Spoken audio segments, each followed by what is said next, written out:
आप जानते हैं, एक समय ऐसा भी था जब इजराइल और ईरान के बीच में काफी अच्छी दोस्ती हुआ करती थी, लेकिन आज हालात कुछ और ही है। दोनों के बीच काफी खतरनाक दुश्मनी हो गई है। एक दूसरे के ऊपर मिसाइल, ड्रोन, साइबर अटैक किए जा रहे हैं। आखिर ऐसा क्या हुआ जो ये दोस्ती दुश्मनी में बदल गई?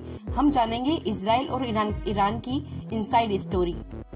जब इजराइल बना था तो मिडिल ईस्ट के काफी सारे देशों ने इसका विरोध किया था, लेकिन ईरान ने इसका समर्थन किया। ईरान ने इजराइल के साथ दोस्ती की और इजराइल ने ईरान को टेक्नोलॉजी दी। उसी के बदले दोस्ती व्यापार में बदल गई और ईरान ने इजराइल को तेल दिया।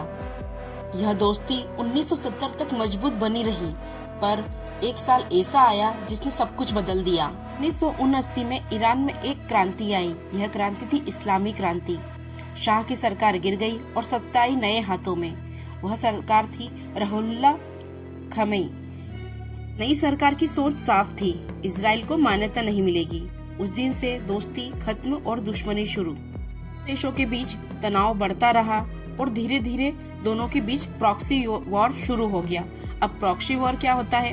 प्रॉक्सी वॉर में जब दो देश एक दूसरे के दुश्मन होते हैं, वो सीधे युद्ध नहीं कर पाते, इसलिए किसी तीसरे देश का या संगठन का वह उपयोग करके उस दोनों देशों को हानि पहुंचाते हैं। इसे प्रॉक्सी वॉर कहते हैं। यह प्रॉक्सी वॉर दोनों के बीच चलता रहा।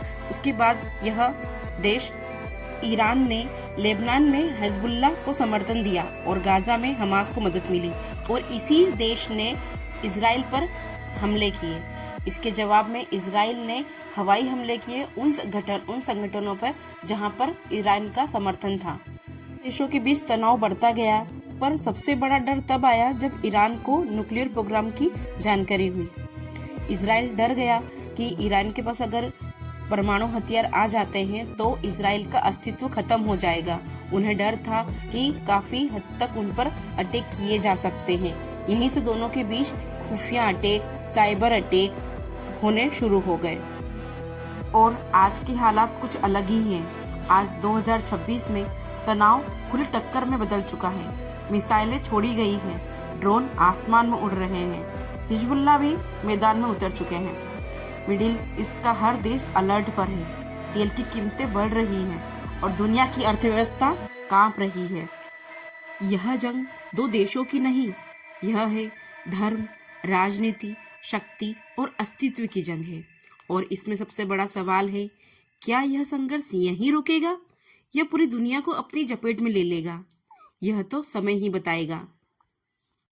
ऐसी ही हिस्टोरिक जानकारी के लिए चैनल को सब्सक्राइब करें, लाइक करें और शेयर करें।